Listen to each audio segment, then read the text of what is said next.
आप सभी का स्वागत है ट्रिकी विशेष सर की क्लास में। आज मेरे पास मैथ का टॉपिक है कैलकुलेशन स्पीड। बैंकिंग सेक्टर की जितने स्टूडेंट तैयारी कर रहे हैं, काफ़ी कमेंट आ रहे थे सर अपनी कैलकुलेशन स्पीड को कैसे इंक्रीज़ किया जाए। आज का मेरा वीडियो उससे ही रिलेटेड है। मैं आपको छोटे छोटे कैलकुलेशन बताऊँगा, उनकी शॉर्ट ट्रिक बताऊँगा। चलिए देखते हैं। जैसे कि मेरे पास नंबर दे रखा है भाई 315 गुणा 999 बराबर मेरे पास क्या आएगा। भाई नॉर्मल तरीका तो आपका यही है, 315 की आप इससे गुणा कर लीजिए, आपका वो भी आंसर आ जाएगा। लेकिन दूसरा तरीका हमारे पास क्या है, आप देखेंगे 315 लिखा हुआ है, 315 को आप एक कम लिख दीजिए तो 314 आ गया। दीक्षा समझ में आया पायल? ठीक है। अब 9 में से मेरे पास 3 घटा है। भाई 9 में से मेरे पास 3 घटा है, मेरे पास कितना आ गया? 6 आ गया। 9 में से मेरे पास 1 घटा है, मेरे पास 8 आया। 9 में से मेरे पास 4 घटा है, मेरे पास 5 आया। ये मेरे पास आंसर आ गया। कैलकुलेशन इजी हो गया। दूसरा तरीका क्या है, अगर मेरे पास यहाँ डिजिट ज़्यादा आ जाए तो आपका जो नंबर लिखा है वो आप लिखिए। कितने 9 है? 3 बार, ठीक है ना। तो 3 0 लगा लीजिए। अगर 4 बार होंगे 9 तो 4 बार, 5 होंगे तो 5 बार लगाना है आपको, ठीक है। एक चीज़ ध्यान रखना, और जो पहला वाला नंबर है उसे आप माइनस कर लो। भाई 10 में से 5 घटाया, कितना है मेरे पास? 5 आ गया। 9 में से 1 घटाया मेरे पास 8, फिर 9 में से मेरे पास 3 घटाया, इधर आया 6, इधर आया मेरे पास 4, इधर आया मेरे पास 1, इधर आया 3। ये आंसर एक जैसा हो गया। कैलकुलेशन हम कैसे कर रहे हैं वो हमारे ऊपर डिपेंड करता है। कैलकुलेशन करने की हमारे पास ट्रिकें बहुत सारी हैं। यहाँ तक क्लियर हुआ? इसे रफ करें। चलिए आगे देखते हैं। आगे मेरे पास क्वेश्चन दे रखा है भाई, मान लीजिए मेरे पास लिखा है 25, फिर मेरे पास लिखा है 35, फिर मेरे पास लिखा है 45, फिर मेरे पास लिखा है 55। ऐसे ही आगे चलते रहेंगे, जिसमें मेरे पास इकाई का अंक 5 होगा। जिसमें मेरे पास इकाई का अंक 5 होगा। पहले आप बाद में नोट करना, पहले समझते रहना क्वेश्चन को कैसे समझा रहे हैं और कैलकुलेशन क्या है ना। इकाई का अंक अगर मेरे पास 5 आता है तो सॉल्यूशन कैसे करना है। भाई 5 का स्क्वायर कितना आया? 25 हो गया। यहाँ तक समझ में आ गया। अब 2 का स्क्वायर कितना आया? 4। 4 में ही 2 जोड़ दो, यानी कि 625 मेरे पास आंसर आ गया। सिंपल तरीका हो गया। एक और समझा देता हूँ। भाई 5 का तो आपको 25 लिखना ही लिखना है। 5 को आपको 25 लिखना ही लिखना है। दाही वाला नंबर का आप स्क्वायर कीजिए। भाई 3 का स्क्वायर कितना आया? 9। 9 में ही आपने 3 जोड़ दिया तो 1225 मेरे पास इसका आंसर आ जाएगा। जिसमें इकाई का नंबर मेरे पास 5 आएगा, उसे कैलकुलेशन ऐसे सॉल्यूशन करना है। अच्छा देखो, अभी दीक्षा जो क्वेश्चन कह रही है, अगर दाही का अंक मेरे पास 5 आ जाए तो उसे सॉल्यूशन कैसे करेंगे वो भी देख लेते हैं। भाई मान लीजिए हमारे पास 51 का स्क्वायर आया, 52 का आया, फिर मेरे पास 53 का आया, फिर मेरे पास 54 का आया आगे। अब मेरे पास इसमें दहाई का अंक मेरे पास 5 आ रहा है, दहाई का 5 आ गया। अब इसे सॉल्यूशन कैसे करेंगे? भाई 4 का तो आप स्क्वायर कर दो, यानी कि पहले वाले नंबर का स्क्वायर लिख दिया। दूसरे वाले नंबर का स्क्वायर 5 का 25, 25 में ही आपने बराबर वाला नंबर जोड़ दिया तो कितना आया? 29। ये आपका आंसर हो गया। इस बार आपको स्क्वायर करके बराबर वाला नंबर जोड़ना है। अच्छा इन वाले को क्वेश्चन को और देख लेते हैं। भाई 3 का स्क्वायर आपका 9 आया। अगर सिंगल नंबर आपका कभी भी आएगा, सिंगल नंबर अगर आपका कभी भी आएगा तो उससे पहले आप 0 लगाएंगे। एक और आपको इसके साथ साथ ले लेता हूँ। जैसे कि अगर आप देखेंगे 1 का नंबर हमारे पास आता है स्क्वायर, 1 ही आएगा। सिंगल आ रहा है तो 0 लगाना है। बाकी रूल मैंने आपको जैसे बताया वही। भाई 5 का 25, 25 और 3 मेरे पास कितने हो गए? भाई 28, मेरे पास 28, 0 9, ये इसका आंसर हो गया। भाई 5 का मेरे पास 25, 25 में 1 जोड़ दिया तो यार 26 0 1 मेरे पास आंसर हो गया। ये क्लियर हो गया? रफ करें। चलिए आगे देखते हैं। आगे मेरे पास क्वेश्चन और कैसे आ सकता है।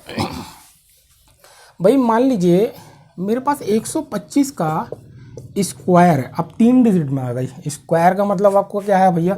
125 की 125 से आप गुणा करेंगे, फिर उसके बाद आप निकालेंगे। तरीका यही है, लेकिन मैं इसे थोड़ा सा शॉर्ट ट्रिक से बताऊंगा। 100 से नंबर मेरे पास कितना ज़्यादा है?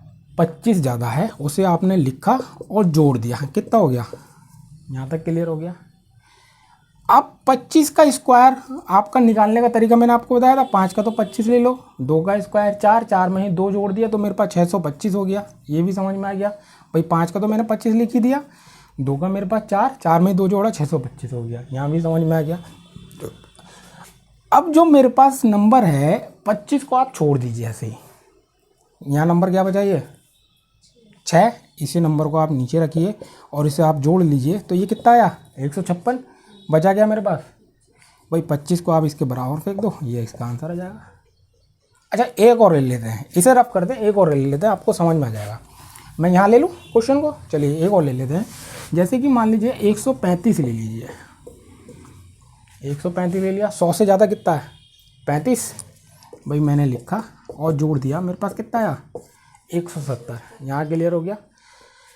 अब 35 का स्क्वायर निकालने की ट्रिक मैंने आपको पहले बताई है, फिर भी बता देते हैं। 5 का तो 25 लिखना ही लिखना है आपको, सही है।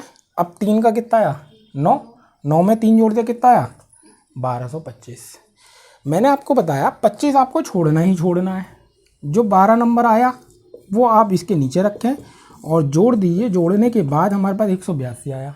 यहाँ नंबर कितना बचा, 25 को आप इसके बराबर में फेंक दीजिए, ये इसका आपका आंसर आ जाएगा। 3 डिजिट की कैलकुलेशन जिसमें इकाई का नंबर मेरे पास 5 आएगा, उसे ऐसा सॉल्यूशन करेंगे। चलिए इसे रफ करते हैं, आगे देखते हैं। आगे मेरे पास है कैलकुलेशन में, भाई मान लीजिए 13 की पावर 3। अब 13 की पावर 3 को सॉल्यूशन करने का तरीका क्या है, भाई आप कैसे करोगे। भाई पहले 13 की गुणा 13 से करोगे तो 169 आएगा, फिर 13 से करोगे, फिर जो आएगा वो आपका आंसर कहलाएगा। ये तो बेसिक तरीका, लेकिन शॉर्ट ट्रिक क्या है इसकी, अब वो चीज़ भी देख लेते हैं। जैसे कि मेरे पास 13 नंबर लिखा है तो 13 को 13 आपने ऐसे का ऐसे लिखा, समझ में आ गया। 1 तियां 3, 3 तियां 9, 9 तियां 27, मतलब आपस में गुणा लेके चलना है। 1 तियां 3, 3 तियां 9, 9 तियां 27।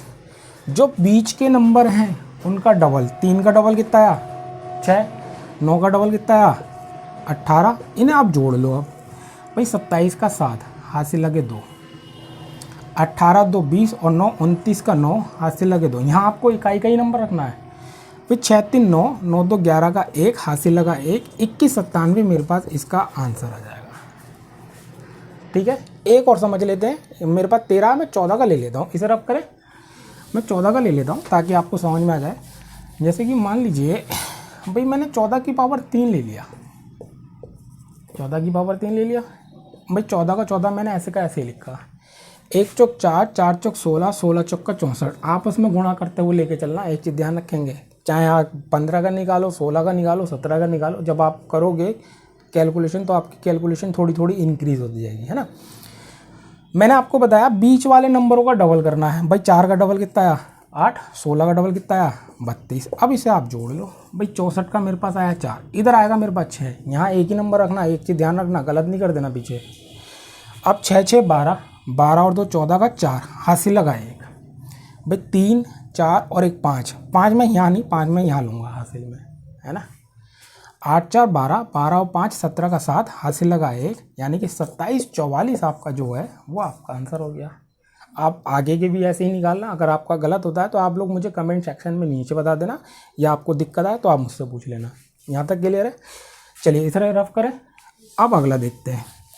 भाई अगला मेरे पास क्या है, जैसे कि मान लीजिए मेरे पास दे रखा है। भाई कैलकुलेशन में मैं आपको थोड़ा सा और ये बताना चाहूँगा, अगर कैलकुलेशन में आपके जैसे जैसे आगे क्वेश्चन आते जाएंगे वैसे वैसे थोड़े से टफ होंगे, लेकिन आप जैसे जैसे प्रैक्टिस करते जाओगे वैसे वैसे कैलकुलेशन आपकी इंक्रीज़ होगी। ठीक है। अब जैसे कि मान लीजिए भाई हमारे पास क्वेश्चन एक ये आया था, ये हमारे पास टेट में, यूपी टेट सी टेट में कैलकुलेशन में क्वेश्चन आ जाता है, चाहे आपका बैंकिंग का सेक्टर का हो, चाहे गवर्नमेंट जॉब की तैयारी जितने स्टूडेंट कर रहे हैं उनके भी एग्जाम में। इसकी कैलकुलेशन कैसे करेंगे, या हम अगर मेरे पास ऐसा क्वेश्चन आ जाए तो इसकी गुणा करने के बाद मेरे पास कैसे का आएगा, जो आंसर आएगा वो आपको बताना है। भाई इसे करने का तरीका क्या है, करने का तरीका मेरे पास यह है। मेरे पास कितने नंबर लिखे हैं, 1 2 3 4 5, 1 2 3 4 5 लिख लिए। आगे नंबर कितने हैं, 5 ही हैं।